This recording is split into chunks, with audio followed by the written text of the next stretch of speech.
Sir sir CNBC बाजार में आपका स्वागत है। सबसे पहले आपके साथ रिजल्ट्स पर नज़र करते हैं तो काफ़ी अच्छे रिजल्ट्स नज़र आए हैं। अगर मैं प्रॉफिट के फ्रंट पर अगर नंबर्स देख रही हूँ तो 17.31 करोड़ के सामने 38.34 करोड़ के नंबर्स आए हैं। रेवेन्यू भी करीब 24% हमें ग्रोथ देखने मिला है। एबिटा के नंबर्स भी हमें काफ़ी अच्छे देखने मिले हैं। मार्जिन्स में एक मामूली सा दबाव है बट वो इतना बड़ा हम नहीं बोल सकते क्योंकि 26.4% 2% अच्छे ही मार्जिन नज़र आ रहे हैं। सबसे बड़ा इम्पैक्ट है कि FY24 में आपकी जो बेड ऑक्यूपेंसी थी वो हमें 54% बढ़ती हुई नज़र आई है ईयरली। काफ़ी अच्छे नंबर्स है सर। ओवरऑल नंबर्स को लेकर आपका क्या आउटलुक बन रहा है? इस बार के जो क्वार्टर क्वार्टर देखें या ईयर ऑन ईयर देखें तो दोनों में एक अच्छी ग्रोथ हमें देखने को मिली और उसका सबसे बड़ा कारण रहे जो हमारे जो नए हॉस्पिटल्स हैं उसमें जो ऑक्यूपेंसी है वो काफी अच्छी तरीके से रैंप अप कर रही है। ओवरऑल लास्ट ईयर हमारी ऑक्यूपेंसी 45% के आसपास थी, इस साल 55% आ रही है। तो उसका यही रीजन है कि जो हमारे नए नॉड एक्सटेंशन की जैसे हॉस्पिटल में बात करूं तो उसमें ऑक्यूपेंसी के साथ साथ आरपॉप average revenue per occupied bed भी हमारा बढ़ा है। आरपॉप बढ़ने का कारण होता है कि चेंजेस इन केस मिक्स। तो अब हमारी जो सुपर स्पेशलिटी ट्रीटमेंट्स है जैसे कि कार्डियोलॉजी, ऑन्कोलॉजी, न्यूरोसर्जरी, इनका शेयर काफी बढ़ रहा है कंपेयर टू जनरल स्पेशलिटीज, जिसकी वजह से ओवरऑल ये जो रिजल्ट है ये हमें देखने को मिला। सर नेक्स्ट क्वेश्चन आपसे मेरा ये रहेगा। सर मैं आपका देख रही हूँ कि आपके पास नेट कैश है वो 155.6 CR हाल में है। तो सर आगे फ्रंट बिजनेस को ग्रोथ करने को लेकर सर आपके क्या प्लानिंग्स बन रहे हैं और क्या नए इक्वेशंस के लेकर भी आप कुछ नए प्लानिंग्स बना रहे हैं सर?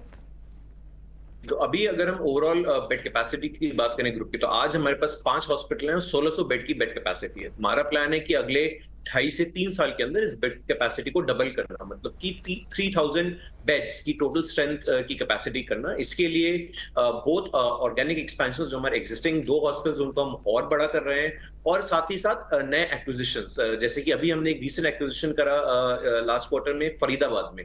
फरीदाबाद हरियाणा स्टेट के अंदर आता है, दिल्ली NCR मार्केट है। तो इसी तरह हम आने वाले समय में न्यू फिस्कल ईयर में, नेक्स्ट फिस्कल में एक और एक्विजिशन का हमारा प्लान है। एक्विजिशन के लिए जैसा आपने कहा कि हमारे पास ऑलरेडी नेट कैश पोजीशन हमारी बुक्स पे काफी स्ट्रांग है। साथ के साथ आज की डेट में हम अगर डेट की भी रिक्वायरमेंट होगी तो हम थोड़ी बहुत डेट और ले भी सकते हैं। उसके बाद भी कंपनी नेट डेट फ्री रहेगी। और जो ये एक्विजिशंस हम जो प्लान कर रहे हैं, जो बेड कैपेसिटी एक्सपेंशन प्लान कर रहे हैं, ये प्राइमरली नॉर्थ इंडिया में है। दिल्ली NCR में, मध्य प्रदेश में, उत्तर प्रदेश में, हरियाणा में कुछ हॉस्पिटल्स हमारे पाइपलाइन में है जो हम आगे बढ़ेंगे आने वाले समय में और बेड कैपेसिटी को डबल करेंगे इसी के साथ। ओके सर मेरा नेक्स्ट क्वेश्चन आपसे ये रहेगा कि हमारे आपके पास इंटरनेशनल जो पेशेंट है उसको लेकर काफ़ी आप अच्छे सर्विसेज भी दे रहे हैं, प्रोवाइड भी कर रहे हैं। तो आने वाले उस पेशेंट्स की जो नंबर्स बढ़ रहे हैं उसको लेकर क्या रेवेन्यू पे क्या आपके चेंजेस नज़र आएंगे? क्या आने वाले क्वार्टर को लेकर आप क्या उसमें अपडेट देख रहे हैं? हमें ऐसा लगता है कि इंटरनेशनल पेशेंट्स में अभी बहुत स्कोप है। जो इंटरनेशनल मेडिकल टूरिज्म का मार्केट है पूरे इंडिया में बहुत तेजी से बढ़ रहा है। और हमारा जो एक हॉस्पिटल है जो ग्रेटर नोएडा में लोकेटेड है, इसी सिटी में नोएडा में एशिया का लार्जेस्ट इंटरनेशनल एयरपोर्ट स्टार्ट होने जा रहा है, जो कि इस साल के एंड से पहले पहले शुरू हो जाएगा। तो जैसी इस सिटी में इंटरनेशनल फ्लाइट्स, जो कि आप समझ सकते हैं अगर एशिया का लार्जेस्ट इंटरनेशनल एयरपोर्ट है तो काफी बड़े स्केल पे वहां पे फ्लाइट्स चलेंगी पूरे वर्ल्ड से। तो हमें ऐसा लगता है कि ये पूरा एक एक इंटरनेशनल मेडिकल टूरिज्म के तौर में आगे बढ़ के आएगा। जिस तरह से हम देखें तो गुड़गांव ने पिछले कुछ समय से जिस तरह से वहां पे इंटरनेशनल मेडिकल टूरिज्म का बिजनेस बढ़ा है, तो आने वाले समय में नोएडा में भी एयरपोर्ट के साथ ये सेगमेंट काफी बढ़ने वाला है। और हमें ऐसा लगता है कि आने वाले समय में इसका जो कंट्रीब्यूशन इंटरनेशनल पेशेंट्स का हमारे ओवरऑल ग्रुप में डबल डिजिट परसेंटेज कंट्रीब्यूशन भी हो सकता है।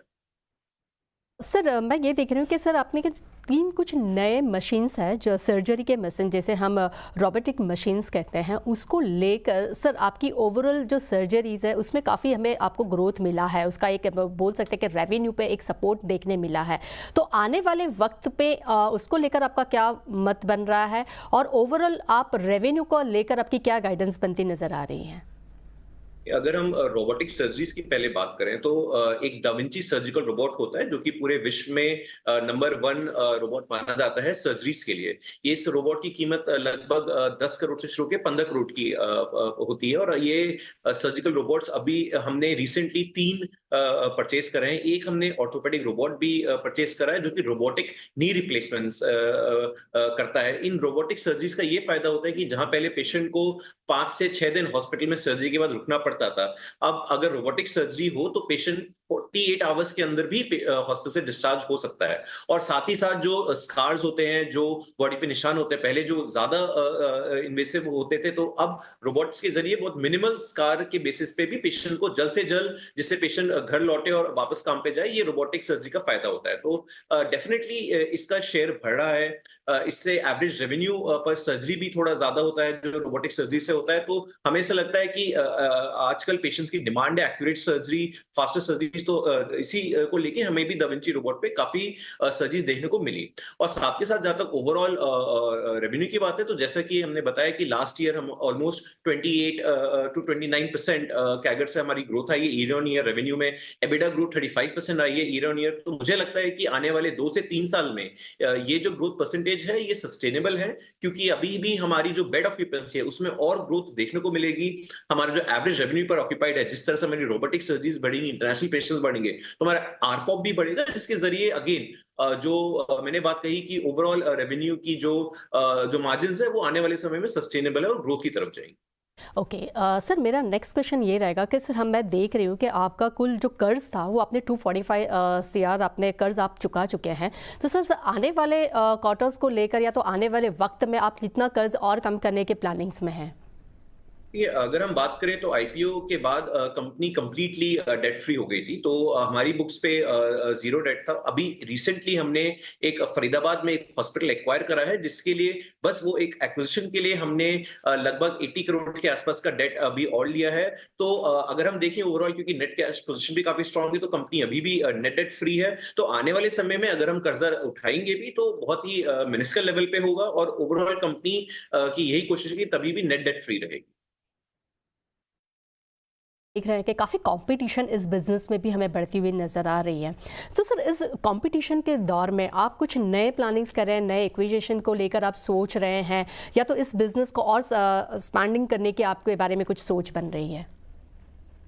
देखिए, दोनों ही चीजें हैं। हमारे जो एग्जिस्टिंग हॉस्पिटल्स है, हमें ऐसा लगता है कि ऑर्गेनिक ग्रोथ जो होती है, जो ब्राउनफील्ड एक्सपेंशंस है, वो भी एक काफी अच्छा तरीका होता है। बिकॉज आज हम बात करें तो हमारी जो नए हॉस्पिटल्स उसमें बेड कैपेसिटी 55 to 60% है, पर आने वाले 2-2.5 साल में जब ये बेड कैपेसिटी 75% होगी, तो 75 to 80% एक किसी भी हॉस्पिटल के लिए ऑप्टिमाइज कैपेसिटी होती है। उसके ऊपर जाना ऑपरेशनल चैलेंजेस थ्रो करता है। तो उन ही हॉस्पिटल्स को हम और बड़ा कर रहे हैं। उसके साइड के जैसन लैंड्स है हमने ली हैं। तो जो अभी ये जो 2 हमारे हॉस्पिटल्स ग्रेटर नोएडा और नोएडा एक्सटेंशन में है, जो अभी दिल्ली एनसीआर के टॉप 10 लार्जेस्ट प्राइवेट हॉस्पिटल्स में आते हैं, इस दोनों एक्सपेंशन के बाद ये दोनों हॉस्पिटल मुझे लगता है कि दिल्ली एनसीआर में टॉप 5 लार्जेस्ट हॉस्पिटल्स में आएंगे। तो एग्जिस्टिंग हॉस्पिटल्स को हम और बड़ा कर रहे हैं, और साथ ही साथ नए एक्विजिशंस, नई ज्योग्राफीज की तरफ भी हम जा रहे हैं। आपसे लास्ट क्वेश्चन ये रहेगा सर, नो डाउट जब से मतलब कि नए नए टेक्निक्स आई है, नो डाउट अब आजकल लोग काफ़ी अवेयर हो गए हैं और इंश्योरेंस को लेकर काफ़ी लोग अवेयरनेस दिखा रहे हैं, और नो डाउट हॉस्पिटल्स की तरफ से भी काफ़ी नए नए प्लानिंग्स भी हमें देखने मिलते हैं। तो उसको लेकर आपने किसी इंश्योरेंस कंपनी के साथ कोई टाइप किया है, या तो उसको लेकर आपके कोई नए प्लान्स है जिसके जो पेशेंट्स हैं उनको और ज़्यादा राहत मिले और उनको और ज़्यादा आपके तरफ से वो मतलब कि आपके हॉस्पिटल्स को लेकर काफ़ी अट्रैक्ट हो?